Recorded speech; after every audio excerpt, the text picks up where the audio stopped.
who was standing and where they were and how it was, as though it just happened yesterday. Subhanallah. May Allah reward you. Imam Umar Sulaiman, you know, one of the biggest issues that we are facing as an ummah is the issue of Gaza.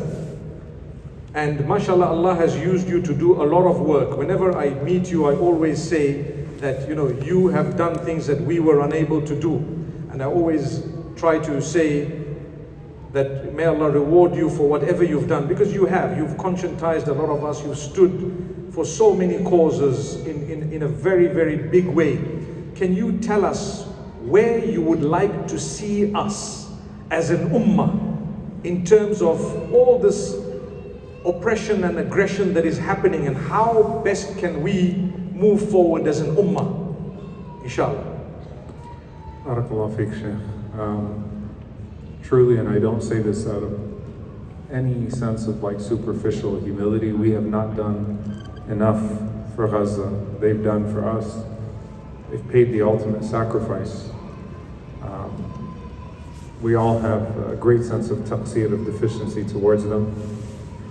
It almost feels embarrassing to say, may Allah forgive us for failing them. May Allah Azza wa Jalla reward them for their sacrifice, and may Allah subhanahu wa ta'ala inspire us to do right by them. Allahumma ameen.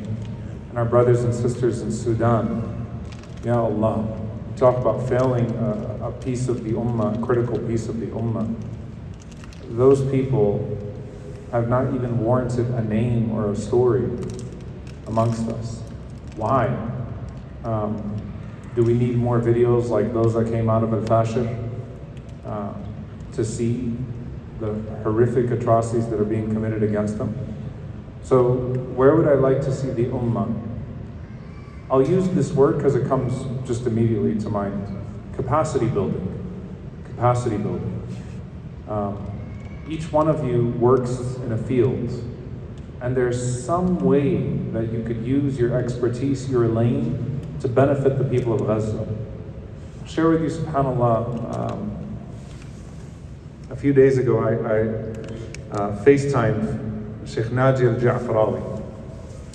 Salih al-Ja'farawi is a famous journalist, rahimahullah, passed away. Sheikh Naji came out of prison the day that Salih was martyred.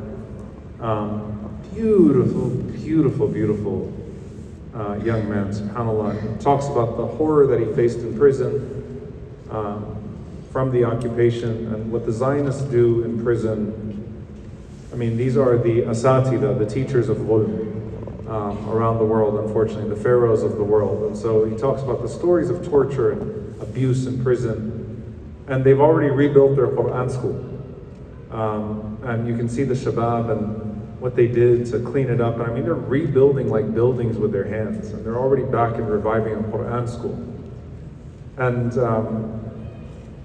my father, to the point, mashallah, is 83 years old. And Allah yahfadhu, he was born in Palestine before the occupation.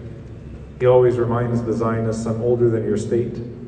I remember Palestine. I was born in it with a Palestinian passport, certificate, in my free land as a free man. And never forgot Palestine. My father is a retired, distinguished professor of chemistry.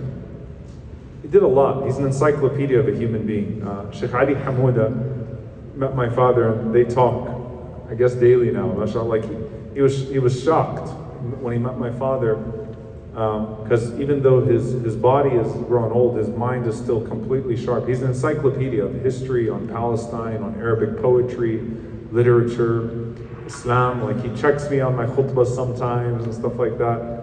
I used to watch him debating Israeli professors growing up. Like I took debate tactics from him in terms of how to debate the Israeli-Palestinian cause. He used to give khutbah. He founded an Islamic school. Like he had a lot.